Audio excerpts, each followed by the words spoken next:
1994. godine iz Perleske crkve je ukradena prestona ikona Svetog Nikole i to na zapanjujuće jednostavan način.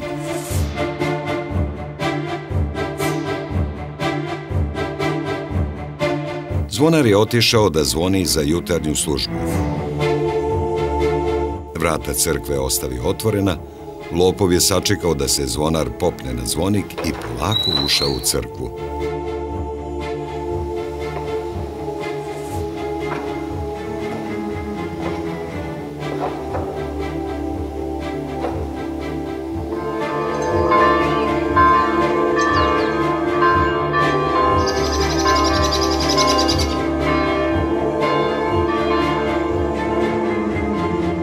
Kada je ustanovio da ga niko nije video, jer u crkvi osim zvonara nikoga nije ni bilo, sakrio se iza oltara i sačekao da zvonar izađe. Žiletom je isekao ikonu po obodu, savio je u rolnu i satima čekao da zvonar otključa vrata crkve, računajući na njegovu kratkovidost.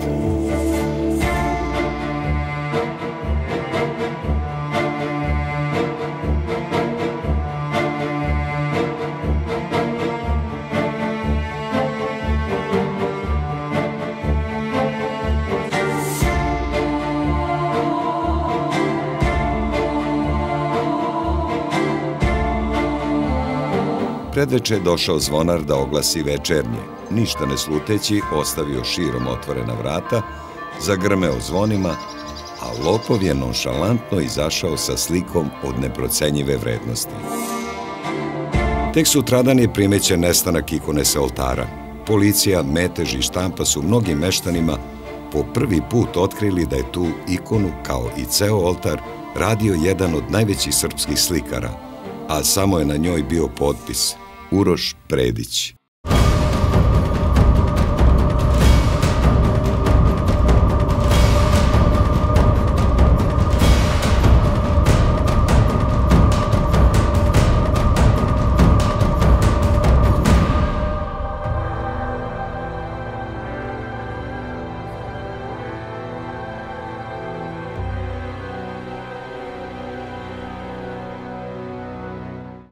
Ikona je vrlo brzo vraćena mestu kome pripada, a taj slučaj nas je podstakao da otkrijemo svu lepotu i bogatstvo Predićevog crkvenog slikarstva i načinimo ovaj film. Danas su Perlez i Orlovat postali mala i siromašna mesta, samo crkve, njihova veličina i lepota svedoče o nekadašnjem bogatstvu sela. Impozantni ikonostas Perleske crkve i jedan od najvećih i najlepših koje je Predić oslikao bio je samo početak, a onda su se u otkrivanju Predićevog stvaralaštva nizali ikonostasi u Starom Bečeju, Orlovatu, Sremskim Karlovcima, Rumi, Pančevu.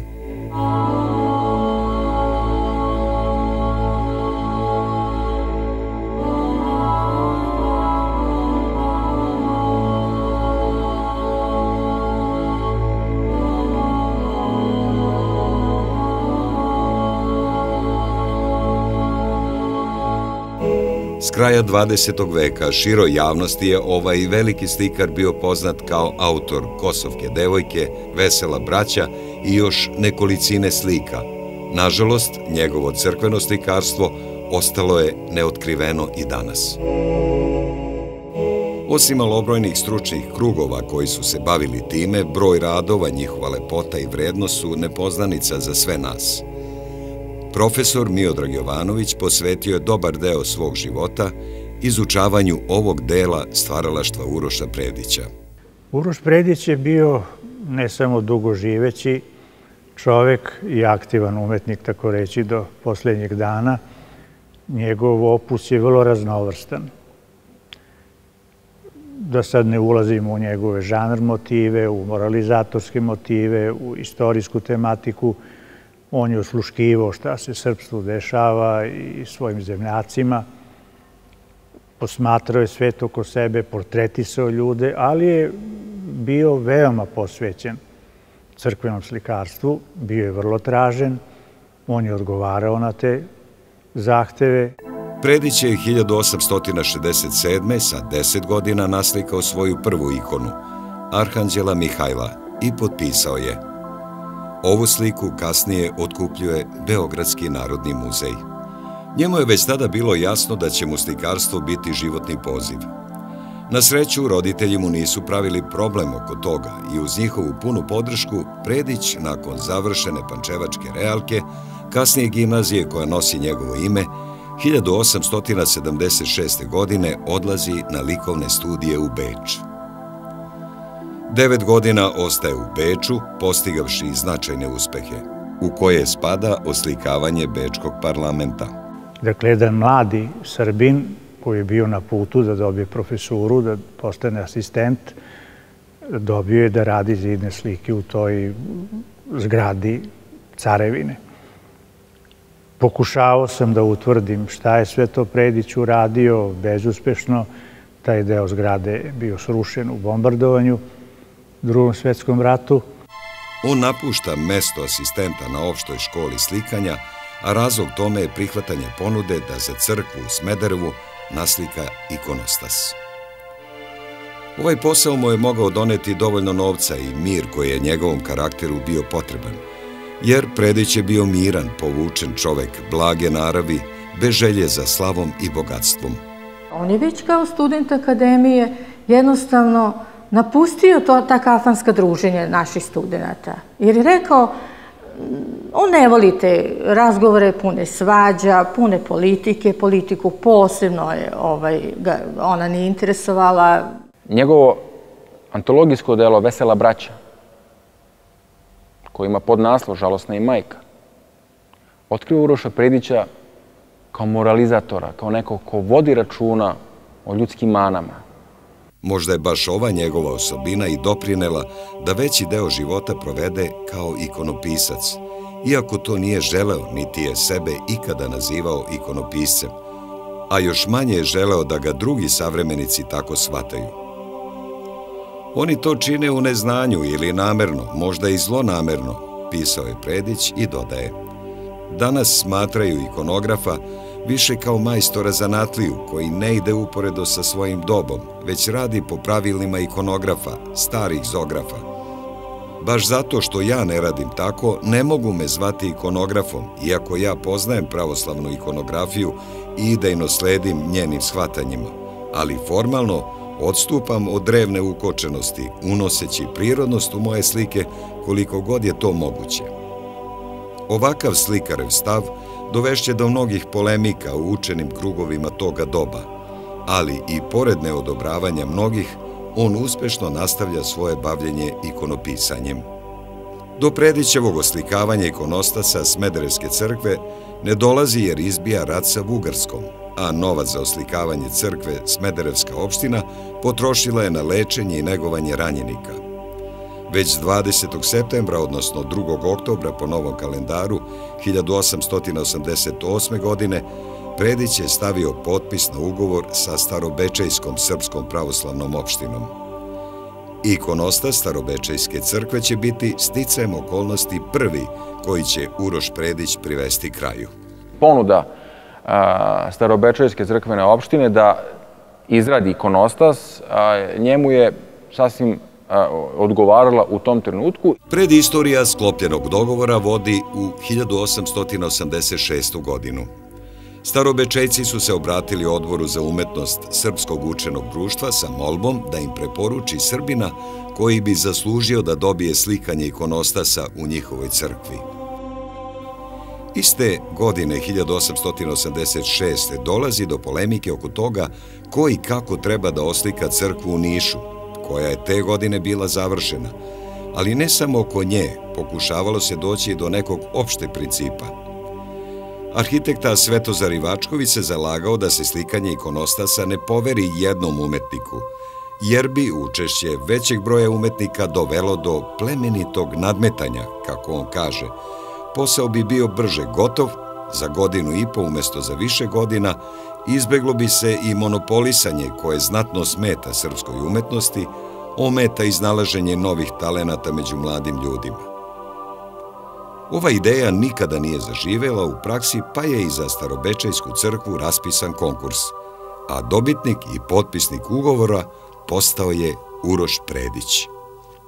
Istovremeno se dogodilo da je zaboravljeno da je vođena polemika među teolozima, pa i istoričarima umetnosti, učenim ljudima, da je vođena polemika ne samo povodom ikonostasa Đorđa Krstića u Niškoj sabornoj crkvi i onoj već nesrećnoj slici koja je preživela požar od pre 10 godina u Niškoj sabornoj crkvi, smrt kneza Lazara, da je anđeo sleće u ljubavničkom zagrljaju.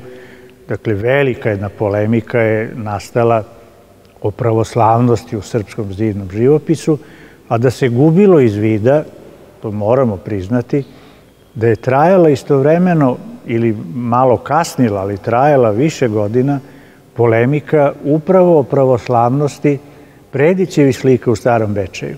Crkvena opština je tražila da se sav crkveno-slikarski posao obavi na ikonostasu, nad pevnicama, nad Vladičanskim i prestolom Matere Božije, u Svetom oltaru i na koru, da se na svim tim mestima izrade ikone masnom bojom na jakom i dobro prepariranom platnu koje će se na daskama po potrebi zategnuti. Tamo pak, gde to nije moguće učiniti, radit će se slike bez platna na dotičnim daskama.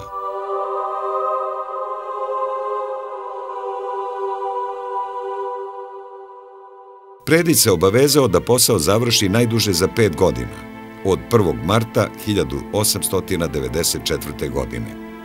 Posebna stavka ugovora govorila je o tome da slike moraju biti izrađene u duhu Srpske pravoslavne crkve, da se u saglasiju sa mesnim sveštenstvom odlučuje kakve slike i na kojim mestima da se izrade. Sam umetnik mogao je svoja shvatanja u tom obziru, kao i kompoziciju u crtežu i boji, da prethodno podnese crkvenoj opštini u skicama na pregled i odobrenje, kako bi se omogućilo prihvatanje zamerki i vršenje ispravki. Velike ambicije Bečejaca u odnosu na veličinu i osobenosti svog hrama pothranjivane su dugo i istrajno. Na mestu stare crkve, stradale u vreme revolucije 1848. ubrzo su sagradili novu. Za nekoliko godina izrastao je prostrani hram sa 2 zvonika i nizom barokno-klasicističkih komponenata u koncepciji. Za duborez oltarske pregrade pozvan je 1868. Kistner iz Beča, spreman da konstruiše jedan od najreprezentativnijih srpskih ikonostasa ne samo druge polovine 19. veka.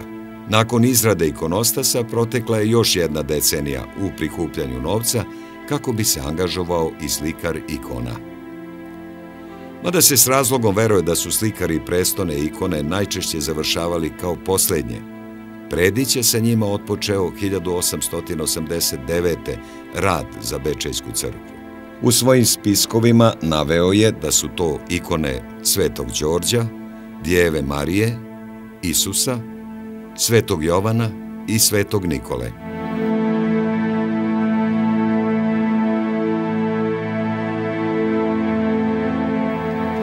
Potpuno predan ovom velikom slikarskom zadatku, Predić nije previše pokušavao da se pozabavi drugim žanrovima.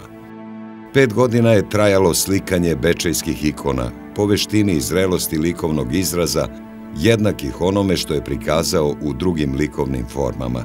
Za lica svetaca Predić je pravio skice portretišući likove iz života, kao što su Ciganin s bradom, Bradati starac iz 1889. godine, sasvim sigurno pripreman za lik Svetog Nikole. Uveo je ponovo ono što je recimo i ranije Konstantin Danil radio, da lik svoje žene stavi na mnoge religiozne slike koje je radio. To i Predić mnogi svoje članove porodice, poznanike, davao im likove, svetiteljima davao njihove likove i tako da je koristio dosta svetlu paletu. Na prestonoj ikoni Svetog Jovana pejzaž pustinje je tako autentičan da se stiče utisak da je rađen u svetoj zemlji. Poznato je da Uroš Predić nikada nije posetio svetu zemlju, tim pre fascinira ova autentičnost. Kao i njegov Sveti Georgije čuveni, recimo, nema oreol oko glave. Skinuo je šlem, on je gologlav. ali se osjeća da je on pobedio Aždaju zato što je verovao da će mu Bog pomoći. To se osjeća iz Predićevih slika.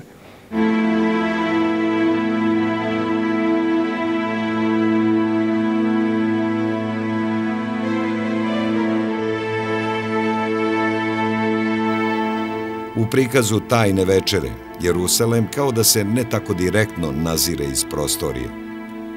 Kasnije u drugim crkvama prvi i drugi plan biće stopljeni, dok je ikona Isceljenje slepog kompozicijski veoma slična onoj u Perlezu.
Predić je čvrsto rešio da posle rada za crkvu u Bečeju ne prihvati više ni jednu takvu narudžbinu, jer mu nije bila namera da postane ikonograf.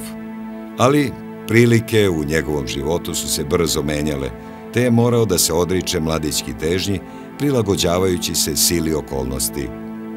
Bolest brata Radivoja, naslućivanje da će briga o njegovoj porodici pasti njemu u deo, primorala ga je da se prihvati rada na ikonostasu crkve u Perlezu. Prethodno je čak bio odbio zahteve crkvene opštine u Čurugu da naslika ikonostas u njihovoj crkvi. Ponudu Perleza je prihvatio i preselio se u Orlovat 1894. godine. Bio je bliže naručiocima u takoreći susednom selu, ali i uz majku zašlu u godine.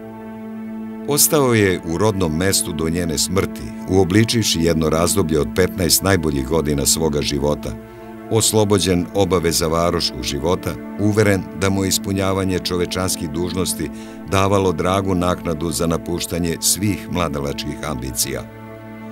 Predao se sasvim crkvenom slikarstvu i polako i nehotično postao crkveni živopisac.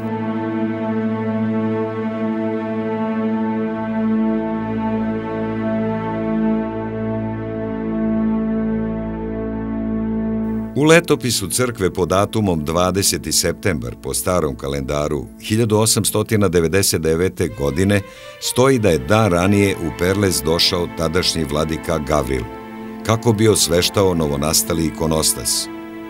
Bio je ovo veliki dan za sve perleske pravoslavne hrišćane, kako navodi hroničar. On dodaje: gospodin Uroš Predić počeo je crkvu, to jest ikonostas, malati 1894. godine, a dovršio je svoj posao 1899. Slike postavio na 5 dana pred roždestvo Bogorodice. Dakle, 21. septembra 1899. godine Predić definitivno završava perleski ikonostas.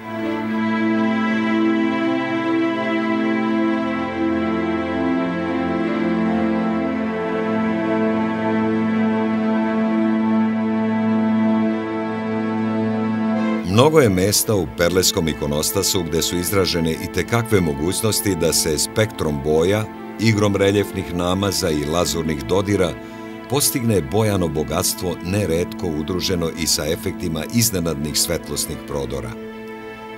Prestona ikona Svetog Nikole je zbir takvih odlika Predićevog slikanja.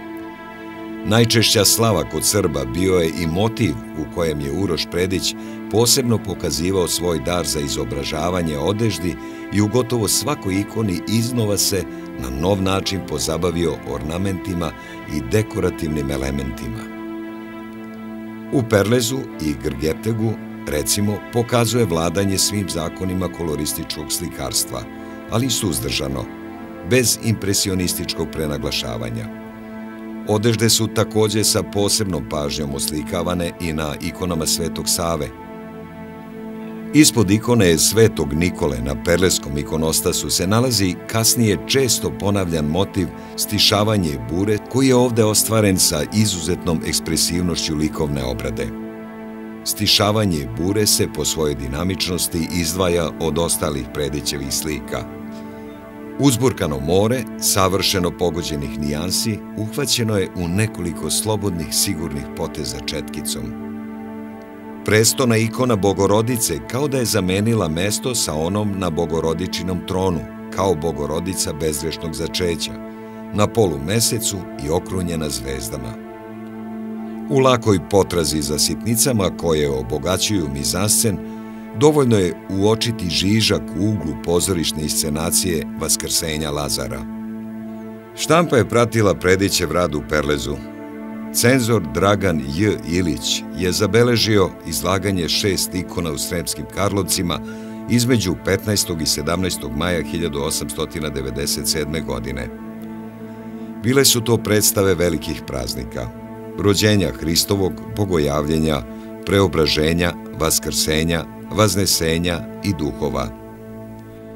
Pisac je zapazio da je vedra kičica, puna svetlosti, da je kolorit vedar i svež kao cvetna dolina posle plake kiše, zatim nežnost u likovima Hrista i Bogorodice, ta nežnost i čežnja za božanstvom u okviru muškog lica.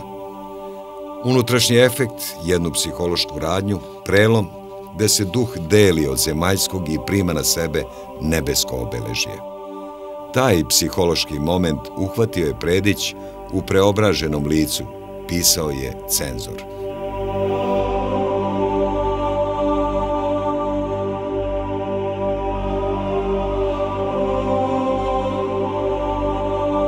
Možda je jedan od najvećih darova Uroša Predića i sposobnost da naslika svečanu ozbiljnost i pritajenu radost noćnog neba, kako mu je to pošlo za rukom u ikonama rođenja Hristovog i vaskrsenja u Perleskoj crkvi.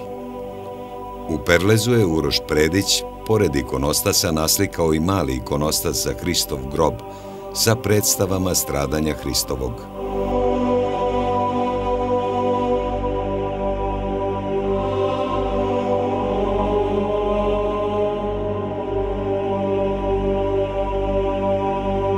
Isus Hristos je svakako jedan od vrhunskih Predićevih radova, prikazan u blago difuznom osvetljenju, koje ne umanjuje jasnoću oblika, već ih čudno izoštrava. S posebnom pažnjom su urađene draperije, kao i jedva uočljivi nabori i senke na listovima Svetog pisma. Sveti Jovan je slično onom u Rumi prikazan u noći pred svitanje, kao onaj koji ide ispred svetlosti. Osim kamenje krzna, pojavljuje se i realistički momenat, banatski seljački pokrivač.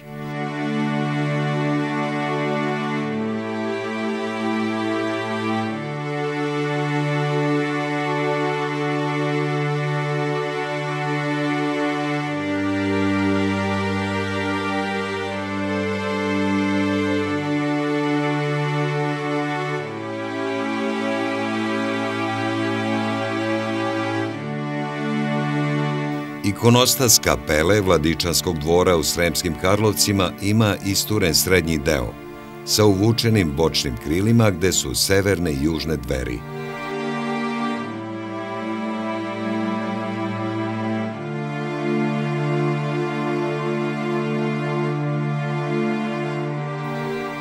Predić je kao slikar dobio drugačije preduslove od onih kakvi su se ne samo njemu nudili u drugim hramovima.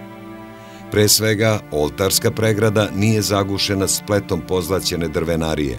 Jednostavnost okvira pružala je priliku slikaru da se u potpunosti crtački i koloristički iskaže. Puna i jaka dnevna svetlost kroz velike prozore, ikone u visini ljudskog oka mogle su biti prilika za isticanje kvaliteta umetnika, ali i otvorena pozornica mogućih nedostataka. Ipak, u duhu vremena i tek slučajnih zaokreta prema imitaciji srednjeg veka, Prediću je omogućeno da poetičnost svog realizma dovede do vrhunca, a u skladu sa ljuskom arhitektonskog realizma, odnosno akademizma Vladimira Nikolića. Pri kraju rada karlovačkim ikonama Predića ponovo posećuje Milan Savić i ovako piše o jednoj Predićevoj ikoni. U tajnoj večeri je našao još jedan psihološki detalj kakvim je Predić stvorio jedinstven primjer u srpskom ikonopisu. U svim tajnim večerama, objašnjavao je Savić, Juda se prikazuje kao zlikovac, čija bi slika morala da uđe u album zločinaca za hapšenje. Predićev Juda je plašljiv, koji je pre kao kukavica učinio izdajstvo, pa ga više žalimo nego što bismo ga anatemisali i mrzeli. Skoro 4 decenije kasnije Pavle Lagarić je zapisao o Prediću. Iz njegovih ikona provejava osjećanje mirne usamljenosti i dubokog ćutanja, ugodan štimung hrišćanske legende. Uneo je i nešto novo, razlikujući se od dotadašnjih srpskih ikonopisaca, koji su bili dosta sirovi plebejci, bez osjećanja za prirodu i stvarnost. Njihova umetnost je bila provincijska i dosta gruba, mišljenja je Lagarić, a svetitelji drvenasti, bez dubljeg izraza na licu. Predićevi svetitelji pak uvek su živi ljudi na čijem se licu opažalo diferenciranje duše. Nikada kolorit Uroša Predića nije bio tako lep, mek, topao, svež, jasan i snažan kao na slikama te otmene kapele u Sremskim Karlovcima. On je pesnik u boji, a virtuoz u izvođenju, čime je postigao izvesnu veličinu slikara italijanske renesanse. Uroš Predić jeste osobena pojava kada se posmatra njegova generacija. Znači, imajući u vidu da je on rođen sredinom 19. veka i da je dugo poživao i kada se nekako generacijski pogleda ta grupa umetnika koja su uzdigla zaista nacionalnu umetnost tog vremena, onda se vidi da je njegova crkvena umetnost zaista posebna. Bečka akademija gubi, ajde da sad iskoristim jedan takav izraz, na popularnosti. Počinje Minhenska akademija, kreće se ka Parizu. Mnogi naši već slikari, njegovi vršnjaci, čak i stariji nešto od njega, ni ne počinju u Beču da studiraju, nego odmah idu na Minhensku akademiju. Recimo, Paja Jovanović je krenuo na Bečku akademiju, on se posle nastavi, otišao i u Minhen pa u Pariz. Znači, to su mesta gde su novi centri umetnosti, gde se dešavaju nove pojave, gde se, ne znam, Pariz, već impresionizam, pa, ne znam, secesija, pa svi ti novi pravci, ali Predić ostaje imun na takva neka nova strujanja. Jednostavno, on mnogo ne komentariše to. Ikona je ne samo slika jednog svetog lica ili događaja.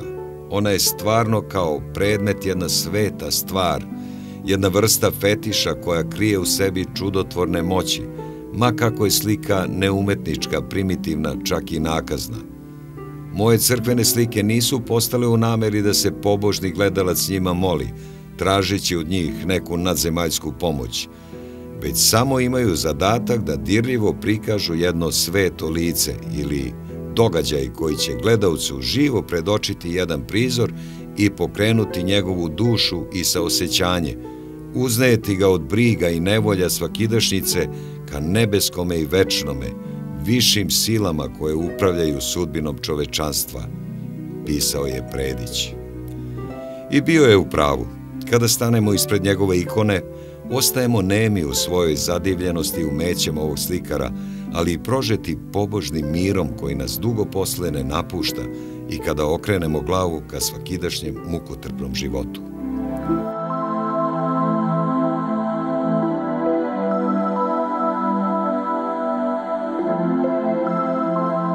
Ikonostasi u Perlezu i Karlovcima bili su završeni. Usledila je nova narudžbina za manastir Grgeteg.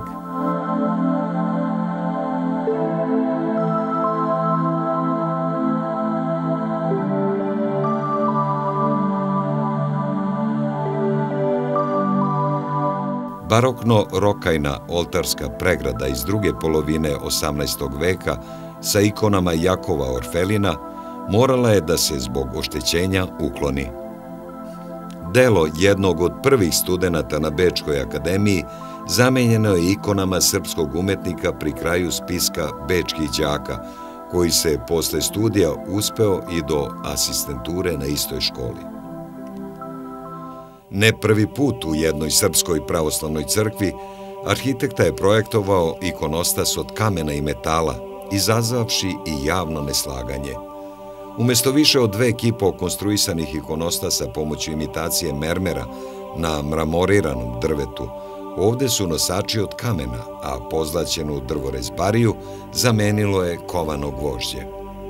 Prethodni ikonostas zbog male širine imao je samo 2 prestone ikone.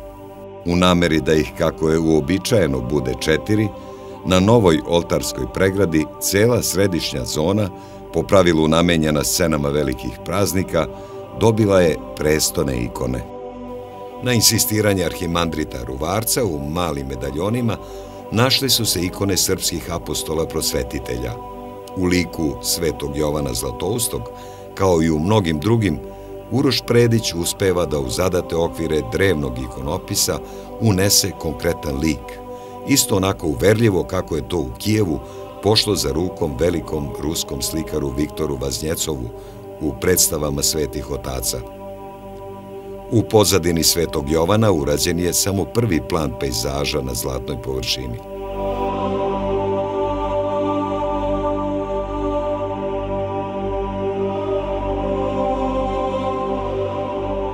U slikarskim rešenjima za Grgeteg nisu se mogle pojaviti neke bitnije promene.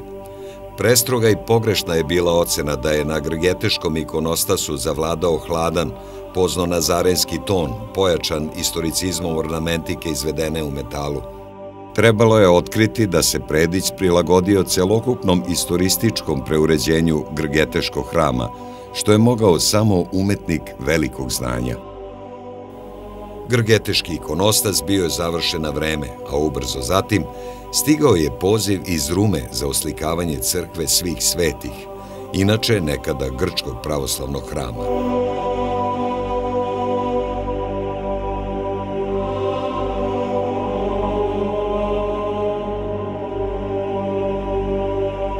Poručilac je ovoga puta bio jedan ktitor, Vasa Maksimović, koji je crkvi želeo da pokloni oslikani ikonostas u spomen preminule jedinice čiji je lik Predić uneo na ikonu Carice Nebeske. U odnosu na prethodne ikonopisne domete, moglo bi se učiniti da su Predićeve slike u Rumi u njihovoj senci. Pored ostalih osobenosti, slikar je potvrdio sklonost realiste, da unosi život u traženju rešenja, da organizuje mizansen priče složenih sadržaja, kao i da unošenjem portretskih karakteristika i trenutnih i vernih gestova oživi aktivnost pojedinačnih figura. Zanimljivo je da je jedino ovde Sveti Đorđe predstavljen sa rimskim šlemom na glavi. U traženju generalnih ocena Predićevih ikona u Rumi, one bi se našle pre svega u veštini materijalizacije. Još je književnik Milan Savić istakao da je haljina Bogorodice osobito drapirana, a naslikana svila tako prirodna da bih uskliknuo šušti, šušti.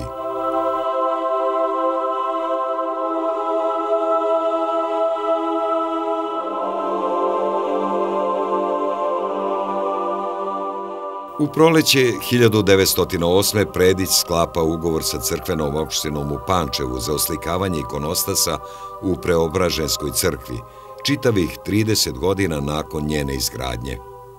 Pančevo ima značajno mesto jer su se tu sad stekli mnogi drugi smerovi srpske umetnosti u celini krajem 19. i početkom 20. veka. Crkva je građena u periodu od 1874. do 1878. godine. Tada je mladi arhitekta, tek svršeni đak Bečke akademije, Svetozar Ivačković, ponudio rešenje kako se verovalo u čisto srpsko-vizantijskom stilu. To je jedan oblik srednjovekovne hanzenatike, takozvane, jedan moderniji pristup kompilaciji romaničkih, gotičkih i vizantijskih elemenata. ali se verovalo i dan danas ta crkva slovi kao građevina u znaku srpsko-vizantijskog stila. Nacrt za oltarsku pregradu dali su arhitekti Milorad Ruvidić i Tanazević. Oni prave jednu kombinaciju folklorno-secesijskih elemenata, vrlo dekorativan i neobičan oltar za srpsku crkvu, dok zidno oslikavanje radi Stevan Aleksić, koji je slikarstvo studirao u Minhenu, tako da se u njegovom stilu osjeća dramatični jezik jednog minhenskog đaka. Osjeća se prizvuk jednog novog pristupa tog stila secesije, protiv koga su svi kao bili. Niko neće secesijon. Niti isti arhitekti, ni Uroš Predić, ni istoričari umetnosti, ni Inki Ostri koji piše o preporodu srpske umetnosti, neće secesijon, u stvari grade u stilu secesije. Dakle, dolazi oltarska pregleda modernizovanog stilskog usmerenja i na to dolaze ikone Uroša Predića. Smirene, naturalističke. On pokuša da unese malo više zlata, dijamanata, ukrasa na velovima, na nošivu figura koje prikazuje, ali on ostaje privržen naturalizmu, realizmu bečke škole. On to nije hteo da menja. On je bio savestan, on je bio stabilan. Dakle, ni da se vraća unatrag da imitira, niti da otvara neke vratnice nekom novom izrazu, to je prepuštao drugima. Uroš Predić je više komentarisao umetnost posle Prvog svetskog rata. Dakle, kad su došli uticaji Francuske, Pariza, moderne umetnosti, on to nije mogao da razume. On i priznaje, dakle, da nije mogao da menja svoj stil, niti je želeo da menja svoj stil, ostaje dosledan čak i u tim godinama i decenijama kada i dalje bilo potrebe za novim ikonama, novim ikonostasima, recimo u Celju, zatim u Americi, tako i u čuvenoj onoj srpskoj kući, čini mi se u Pensilvaniji, negdje gde ga je Mihajlo Pupin zamolio da uradi nekoliko portreta, Vuka Karadžića, Njegoša. Dakle, to je zapravo doslednost jedna koja u svakom slučaju je odraz njegovog karaktera. On nije ni počeo, dakle nije potpadao ni pod kakav uticaj. Slikaru ikona za oltarsku pregradu isprečili su se odavno uobličeni principi prikazivanja događaja iz biblijske istorije. Predić je uočio problem i odmah je pisao crkvenoj opštini da je svestan činjenice da je Preobraženjska crkva zidana i ukrašena s polja iznutra u takozvano srpsko-vizantijskom stilu. Prema tome bi trebalo, po zahtevu pedantne teorije i figuralni živopis u njoj, da je u istom stilu. Moj živopis to nije, te bi mu se mogle zbog toga činiti zamerke.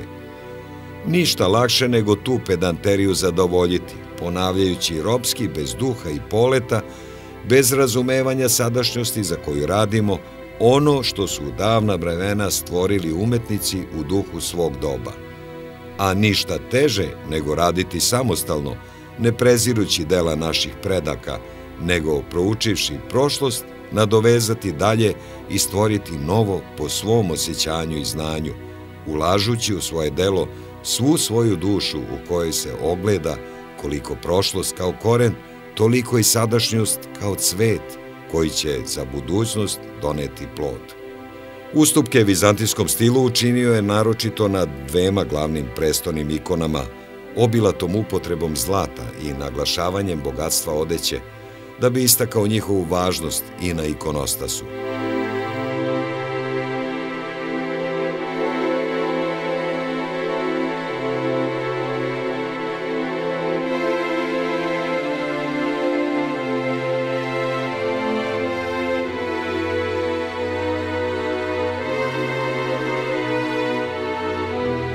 Pančevo je donelo prevagu toplih tonova, bez naglašenog suprotstavljanja hladnih i toplih površina. Na mnogim mestima dugim potezima je izbegnut diktat osnovnog crteža na putu do reljefnosti fakture. Više nego drugde, Predić se ovde upušta u svetlosne efekte, pa se tajna večera događa pod blagom svetlošću svećnjaka. Večernja atmosfera u prikazu tajne večere urađena je više u maniru impresionizma, a cela kompozicija ispunjena je svetlošću zalaska sunca. Arhanđel Stevan stoji ispred upaljenih sveća i zida prekrivenog freskama. Princeza pred Svetim Georgijem kleči u dobro prostudiranoj teatralnoj pozi, a prestona ikona Bogorodice sa Hristom može se uvrstiti u primere tipične za Predićev koncept ikonopisanja u maniru vrhunskog majstorstva spajanja molitvenog, životnog i umetničkog.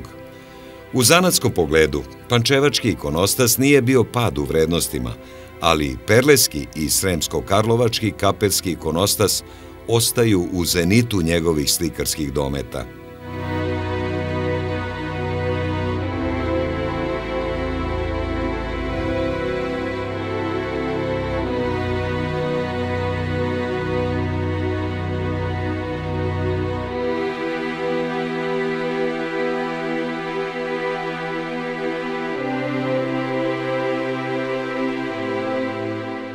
U svojim pismima Predić je obaveštavao da je započeo rad na ikonostasu u Orlovatu.